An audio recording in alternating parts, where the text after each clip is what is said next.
Thank you very much. Good morning, dear brothers and sisters. Yes, I also want to say a great thank you to our band and to all of you, because the atmosphere that's created before the sermon comes every Sunday is just incredible. So thank you so very, very much. Yeah, let's give a hand for our band.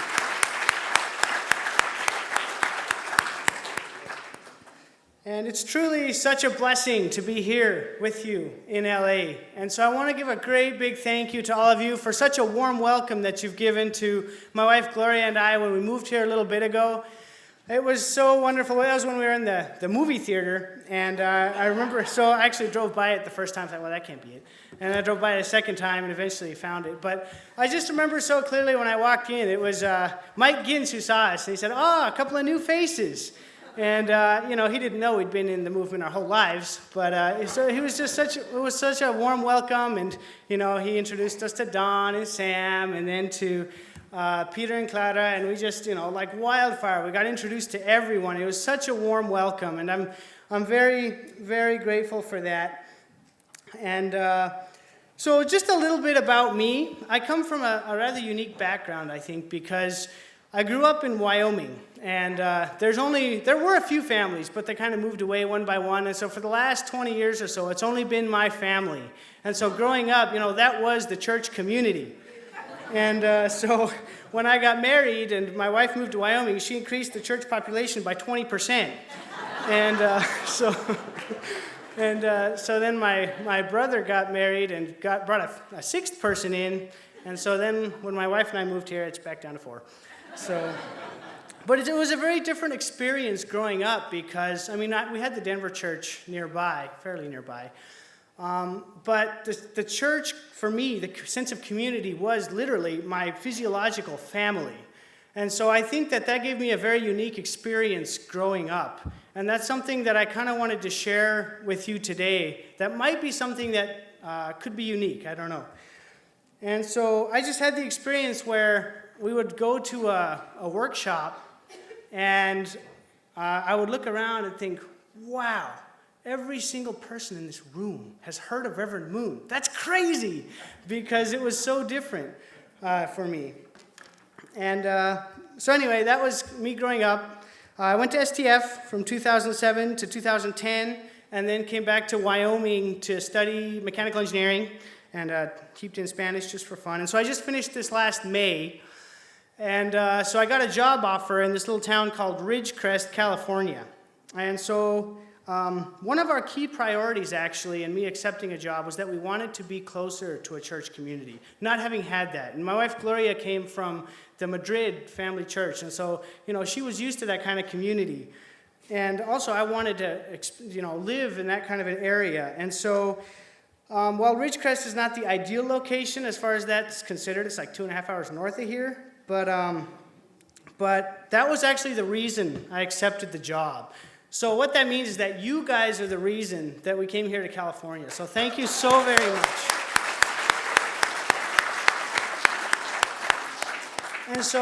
And that brings me to my topic. Why is that so important to me and to Gloria? And it's because God's kingdom is built right here. Right? It starts within me, and it starts within my family. But it has to build from there. It has to grow. And the next step is then our church community. And so I could never go beyond that next step in Wyoming, because I would try to reach out, I would try to share the good news, but it was so difficult without a support community there. And so that's something that's so valuable here. And that brings me to the 2 points that I want to mention today, the two takeaways that I would like to be able to share. And the first one is the one that I just mentioned, that this is where the magic happens, in our relationships with each other and building our own community up and then being able to invite new people into it. And then the second point I want to share is that God works in incredible ways, and I'm sure all of us have seen that. Even just give him an inch, and he'll take a mile. He will go so far if we can just give him that inch. Amen. And so that brings me to a question then. Why is it that we are here? Why do we come to this particular building every Sunday. Because it's easy, the human being is amazing at adapting. We can go anywhere and adapt to anything. The downside to that is sometimes we forget what it was we were doing originally because we're so used to doing it. And so I posed that question, what is it, and I'm sure each of us has our own unique reason, why is it that I come here every Sunday? And so I found this quote that I found to be very meaningful and pertaining to that. And it's from The Way to Live for the Greater Good out of the Cheonsong-gyeong. And it says, you should be loyal to your society, loyal to your church, and loyal to your family. What is the purpose of the church? It is where you shape and cultivate your character. You need the church because of the fall. Your family and society are not sufficient to perfect your character. You cannot perfect your character just the way you are. You may have gone to college, you may have even earned a doctoral degree, but it does not mean that your character is ideal. That is why you need the church. Through me, you need to establish a bond with the new parents and become their new children. Then you can begin your family anew, bring it under God's dominion, and advance toward a new world. In doing so, the church serves as your foothold. Otherwise, you cannot be successful. Your new family is formed through the church, and your new society is also created through the church. So this is that gateway that allows us to go from here to here and then just explode this vision and take it step by step from there. So, yeah, please never forget that God is working actively through each and every one of us to recreate that ideal that was lost. And with what Father and Mother Moon have shown us, we have everything we need. We have something very special here. And again, I think we get used to it. For me, growing up with it, it was, that's the day in and day out. That's the way life is. But actually, it's so special. And sometimes we forget, at least I forget, to appreciate that. And I was in a summer camp in Spain. After I studied there for a semester, I had the opportunity to go to the Europe International Young Persons Workshop there. And so there were people from all over Europe speaking different countries, and it happened to be near Madrid that year, and so I was able to go. And because I'd been to STF, they said, would you like to be a team captain? And I was like, well, I've never been to a European workshop before, but let's do it.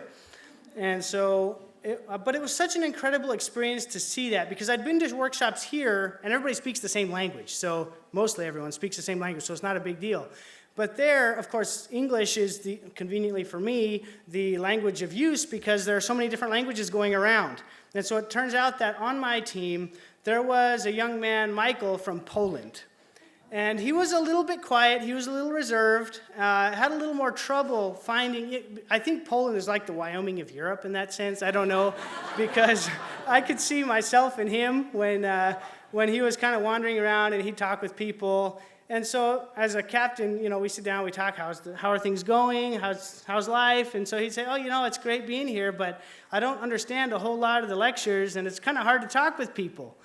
Not 2 days later, we were at our closing meeting, and even though he couldn't really communicate with people so much, he told me, you know what, I don't want to go home. This is so amazing that I just want to stay here. And so, that was like, wow, it's so true. And I could totally relate with that, having grown up away from a community. Because even not being able to communicate, there was a spirit and culture there that was just captivating. And so we have it within us. It's already there. And so we can cultivate it and nurture it and just let it grow. On the flip side, when I was in Wyoming, I don't remember if I was visiting from STF one summer or maybe I was finished, but in any case, I saw a young man who was in high school, and he reminded me so very much of myself when I was in school. He was certainly not in the high echelons of popularity, a little bit big around the middle, but a wonderful heart, and he just loved, like if he could make someone smile, I'm sure it would make his day, because that's how I was, at least in school. I never really knew how to relate with the people around me so well. Yeah, I don't get why you think that's so cool. But anyway, this young man just had such a good heart, and he just reminded me so much of myself, a good kid, maybe slightly nerdy. But anyway, my mom also works in the high school. And so one day we were just driving up to Walmart, and we happened to see him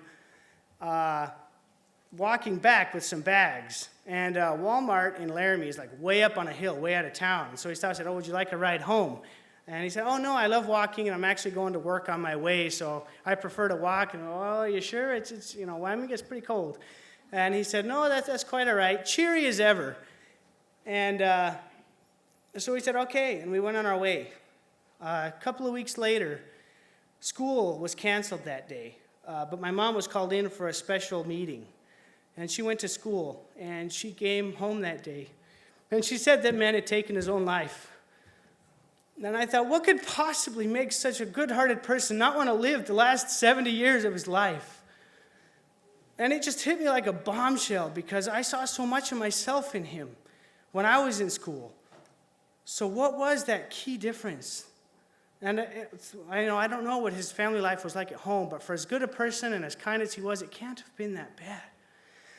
But I guess he didn't have, when I was growing up, I had that vision that we're building God's kingdom, that this world is getting better with every passing year because we're making it better. And that gave me so much drive. And I guess he didn't have that. But to go so far as to decide life's not worth it anymore was just a mind-blowing event for me. And so those two juxtapositions really, that juxtaposition really drove home what a special thing it is for me that we have here. And so it also reminds me of when people first joined our movement and they went on fundraising teams to support the church centers. And I was told that they were so inspired by what they had heard and the culture they created, they were sure that the kingdom of heaven would be established in 3 months. And maybe if things went badly, it would take 6 months. But we were going to get there. And so, but they firmly believed it. And so that's the kind of culture that was created in those centers. And I just thought, wow, that's amazing. And it's true. I remember when I was in STF on a witnessing team, my wonderful leader, Anatoly Kazak from Belarus, he told me, there are people that are moved by truth alone. There are a few out there. But the grand majority are not so. In fact, you could sit down Lucifer himself and give the perfect divine principle lecture to him all day long, and at the end he'd just give you a little golf clap, and nothing would change. And he was getting at the point that what we need to do in addition to that is to create a culture. People are moved by culture. And so if you can invite someone to a spaghetti dinner, if you can invite them to play volleyball in a way they've never seen before, in an atmosphere they've never seen, they want to come back. And so that comes back to the community, right? That's where we move beyond the family and we move to the community. And I can see so much when Father Moon says the family is the school of love. We have these difficulties growing up. And of course, when we go to the community level, it goes to a whole new level, right? So when I got married and my wife came to live with me in Wyoming, there was the Spain to America culture shock. But so much bigger than that was the Love family versus Calvish family culture shock. Because it's true, every single family does things in a different way. And I thought, well, we're both unification families. We both have the same goals in life, the same ideals. This should be a piece of cake, right? Wow. And so at that moment, I began to realize why sometimes it's difficult in the community to overcome those challenges that come up, because there are those differences out there. And of course, in a family, you're kind of pushed to overcome those challenges that come up because you live it out every single day. Whereas when you're in a community, it's like, well, I don't really need to confront that. I don't need to resolve that. I can just go home and enjoy my week and let it go. And it's so much easier not to actually root out those fallen natures that come up. And that's actually one of the big barriers that is to unity, right? It disunites us, divides us. And, but anyway, I'm digressing a little bit. I just really appreciate, like I said, the culture that you created. And I was saying, and in my notes I put, imagine if someone were to walk in the doors and everyone was just like family to them. Welcome, it's so good to see you. Just sincerely happy to see them. And they went from person to person to person. And then I realized, well, that's actually what happened to me. So, it was a wonderful experience. And that's the kind of goal, or that's the kind of thing that we need to keep doing and keep building. if we really want to move God's kingdom forward. And it does require a little extension of heart from each of us. And I know that I've caught myself thinking, well, I'm kind of new here. My extension of heart won't really make all that much of a difference. There are so many people here that can take care of that person and greet that person. Maybe I'll just sit back and let it play out. No, that's not God speaking in my ear, right? Absolutely not. And God only needs that little effort, that little extension to flood love into that person's life through us. And so that brings me to the second point that I want to share. How hard God is working if we give him that little bit, and he will just break the doors down.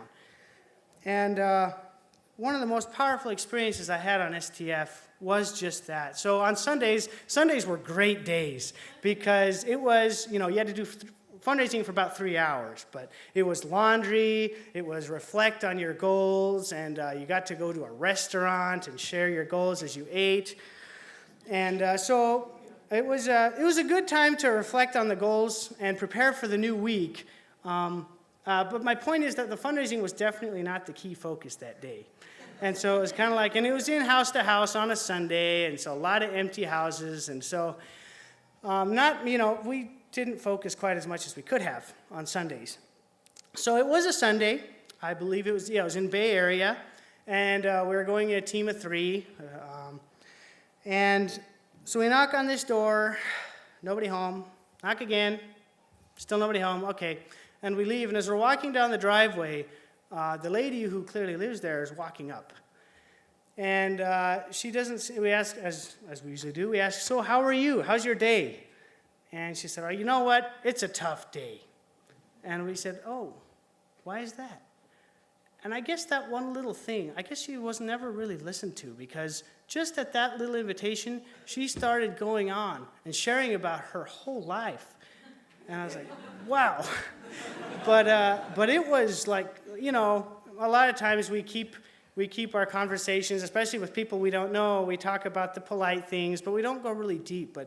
But she must have really been hurting, because she went back to her childhood and said, she started out with, my family just really doesn't appreciate me. I do everything in my power to try and keep them happy, to try and keep them smiling, and they just demand more and say this isn't good enough, and I'm tired of it. Years and years I try and keep milk in the fridge, keep food on the table, and my husband, my children, they just don't seem to care at all. I feel used.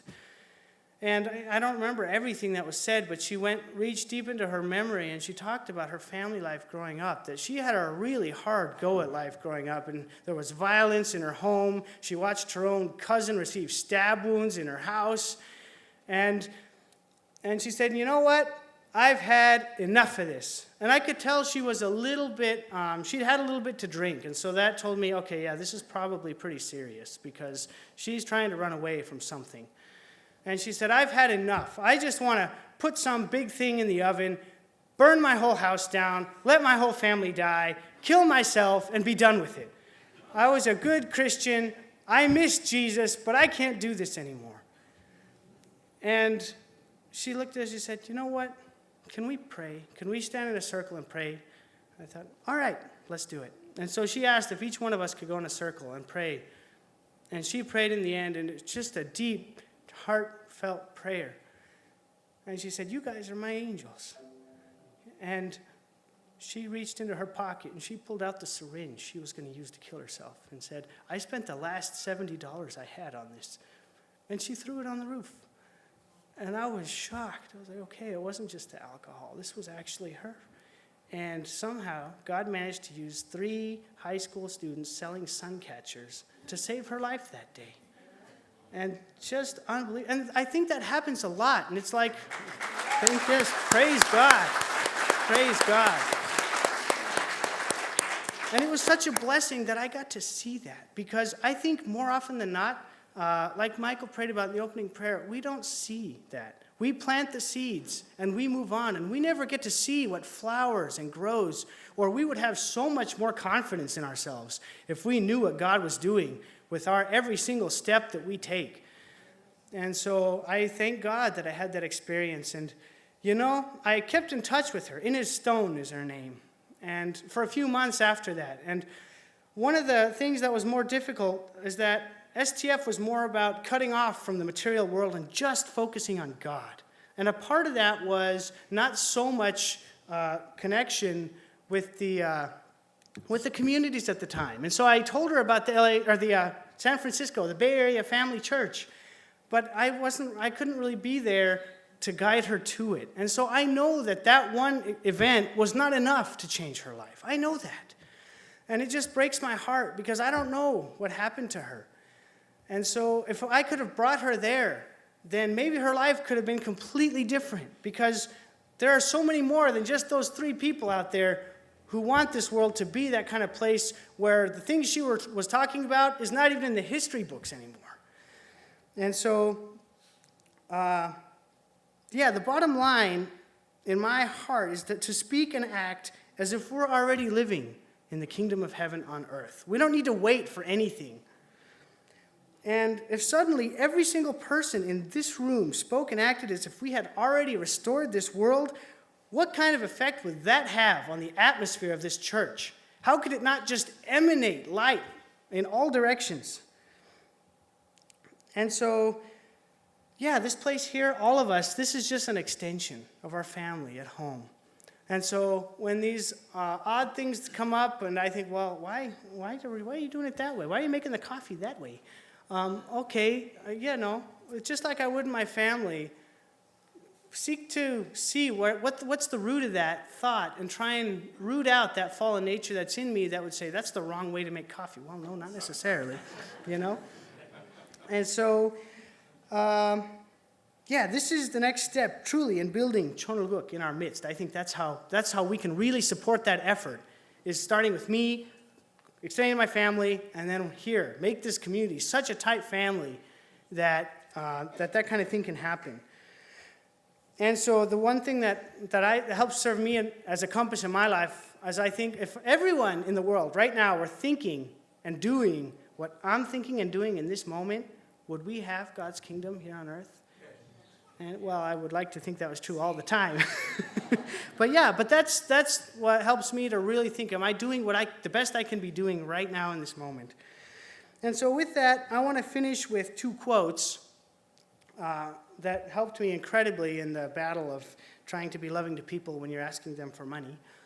And the first, and beyond, of course, much deeper than that, God is alive in every person.